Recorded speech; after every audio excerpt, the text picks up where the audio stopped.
בנות, בואו להכין שיעורי בית. לא בא לי, אני באמצע סרט. אין לי ככה שיעורי בית המשעממים האלה. נמאס לי כל יום להתחנן אליכן שתשבו להכין שיעורי בית. עוף איתכן. היי, שירה, בואי רגע. אל תהי מיואשת, יש דרך אחרת. כבר ניסיתי הכל, מה עוד אפשר לעשות? הכנת שיעורי בית יכולה להפוך לחוויה מהנה להורים ולילדים. מה? איך? בעזרת משחק, תנועה ושירה. בואי ותראי.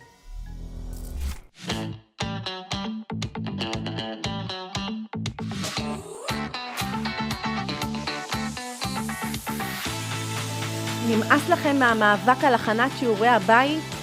אפשר גם אחרת. במקום ויכוחים ותסכול, חוויה של משחק, תנועה ושירה שהופכת את הלמידה לקלה וכיפית. בלי מאמץ והשקעה, רק בעזרת גישה נכונה וכלים שתקבלו בקורס.